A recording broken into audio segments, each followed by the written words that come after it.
this setup is so as the band can have the most optimum fuel possible to do what they do. Am I correct? That's correct. Okay, yeah. So bring us through the process. What we do, they all have, the boys have kind of different diets.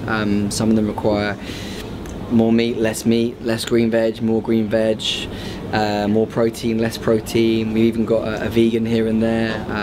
One of the boys eats a lot of raw food. So everything is very specialised, very specific.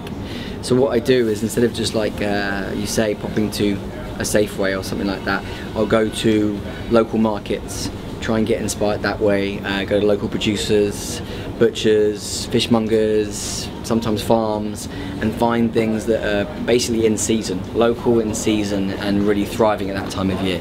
And what that does, it means that I can give the guys the best produce at the right time so that they receive the right amount of fuel to go on and play a big show. So let's talk about when this first became a part of their world that you know of, because obviously you've been doing this now for some time, but when did you first get the word that, hey, these guys want a little more than just a plate of scram at the beginning and end of the night? Yeah, I guess it was maybe sort of 4 or 5 years ago. I know the boys were ordering a lot of takeaways, a lot of pre-prepared food, a lot of food that they didn't know where it was coming from, didn't know how it was getting made, and that's kind of really important if you're having to go on and put on a show every night after night. So I think from that point of view, it's where I was necessary to kind of say, look, everything I make is from scratch, everything is just brought with me or bought the day before, and that way they know where it's coming from, they know how it's being prepared.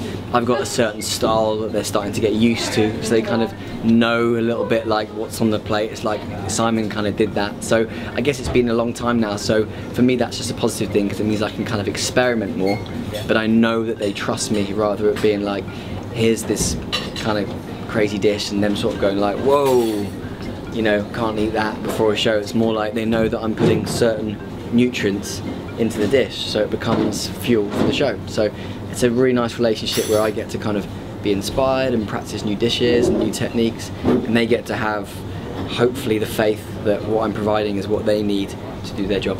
Yeah, and it's an incredible thing, because I mean, 10 years ago this would never have been thought of. As you say, totally. It would have been like, call the local Ruby and get it in and hope for the best sort of thing. Yeah. But I mean, when do you think the consciousness of how important things like what you're eating at what times, when do you think that really started to take effect in the rock and roll environment? Yeah, totally. I'd say not that long after I started with these boys, purely because there's a huge international sort of health movement, especially with things like veganism, vegetarianism, huge nowadays. If you look at the percentages, it's just gone up through the roof. So that movement started probably around 2007, 2008 started, and it started to kind of prosper and peak around 3 or 4 years ago, where, you know, places like in LA, New York and London, some of the most popular, the most famous places are based on nutrition and fuel and vegetables and plant-based stuff. So this kind of movement of needing to look after someone's diet on the road, shall we say, the proper way, kind of started when I sort of met the boys. So it's been a really good kind of match when they needed to have that certain amount of fuel they weren't getting before, and I came at that right time when it was like, this is when it needs to happen. So yeah, it was kind of, so 5 years ago.